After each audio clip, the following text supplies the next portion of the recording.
신세계도 위험하다. 이 방법밖에 없다. 무슨 말일까요? 일단 이것부터 먼저 보시죠.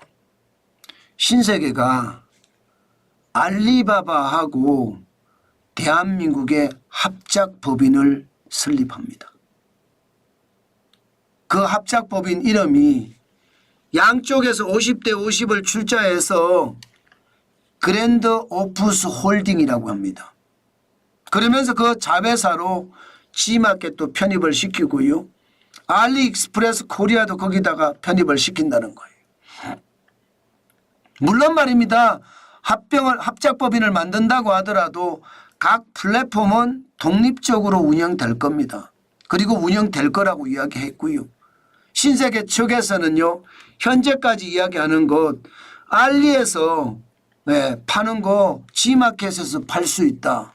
G마켓에서 파는 거 알리에서도 팔 수 있다. 이렇게 이야기하고요. 특히 강조하기를 알리익스프레스 KBNU라고 만들었잖아요. 한국의 제품들을 전 세계 200개국에 팔아주겠다. 지금 알리익스프레스는 전 세계 200개국의 쇼핑몰을 다 운영하고 있거든요. 그렇기 때문에 거기다 팔아주겠다. 이렇게 이야기를 하면서 지금 뭔가 시너지를 낼 거다. 이렇게 계속 이야기하고 있습니다. 물론 신세계 그룹에서는 발표를 했지만 알리바바에서는 발표 안 했습니다. 알리바바는 알리바바 인터내셔널이 투자를 했기 때문인지 알리바바는 아직까지 발표를 안 했고요. 외신들이 취재를 해서 지금 발표하고 있는 거다. 뭐 이 정도가 현재까지의 상황입니다. 그럼 왜 이렇게 신세계가 알리바바하고 합작을 선언했을까요? 참 안타까운 현실입니다. G마켓이 골칫거리였거든요. 인수는 했는데 계속 적자예요. 흑자가 안 납니다.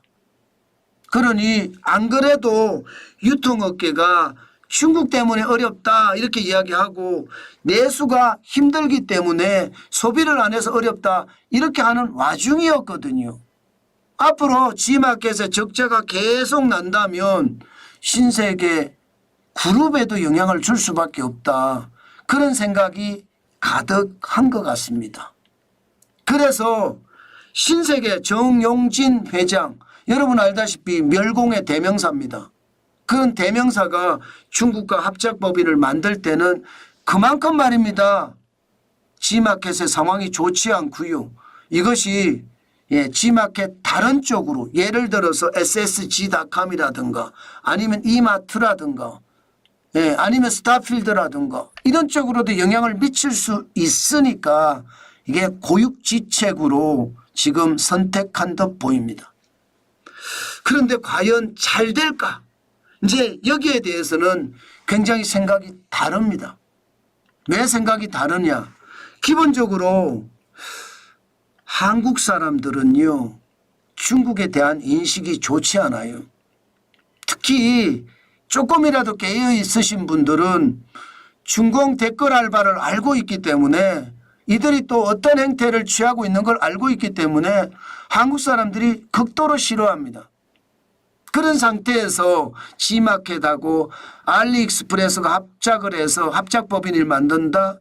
과연 괜찮을까? 저는 그런 생각이 듭니다. 기본적으로 여러분 물건을 사고 안 사고는요. 심리에 딸려 있습니다. 심리가 굉장히 중요합니다. 경영학에 배울 때도요. 소비자 행동론이라고 있습니다. 소비자 행동론을 굉장히 열심히 강의를 하고 비중도 높습니다. 그만큼 심리가 어떻게 되느냐에 따라서 매출이 왔다 갔다 하기 때문에 그거 진짜 머리 아프게 봐야 되거든요.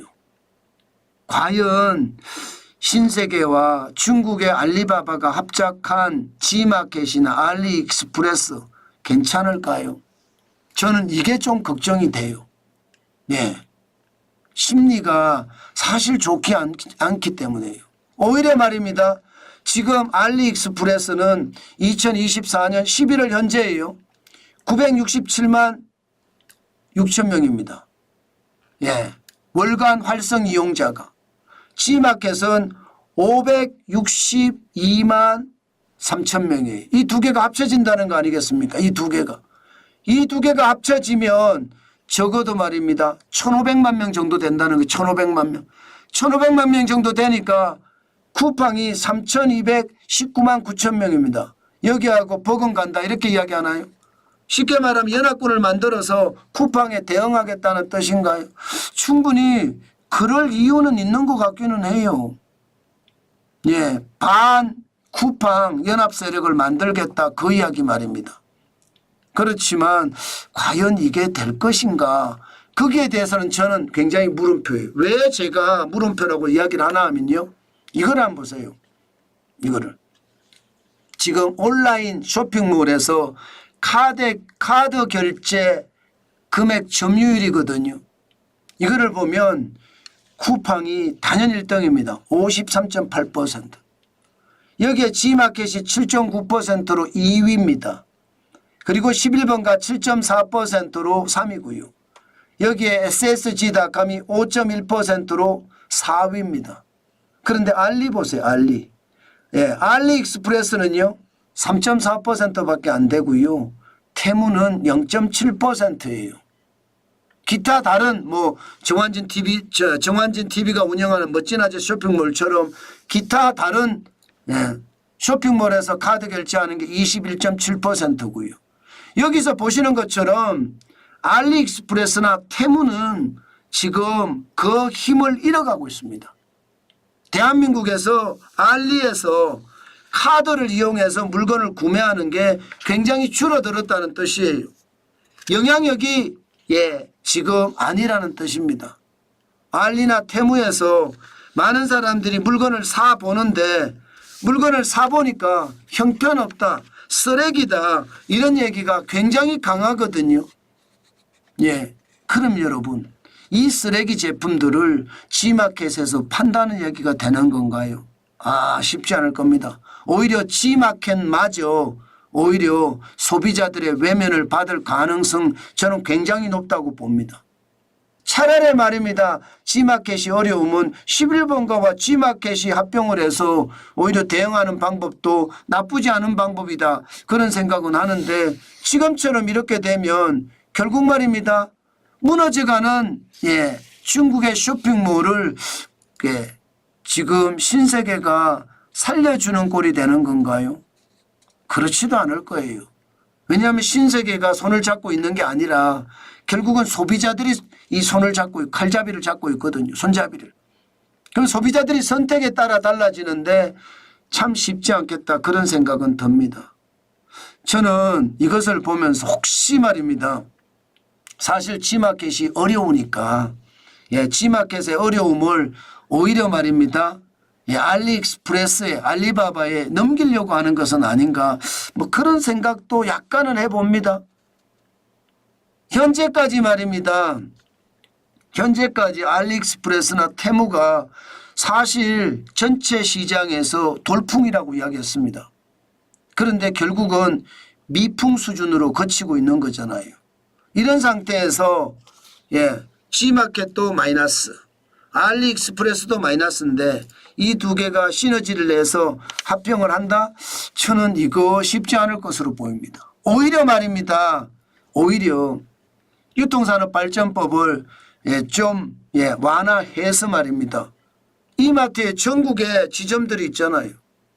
이 지점들을 활용해서 온라인을 활성화시키는 게 오히려 더 낫지 않을까 저는 그런 생각은 해봅니다.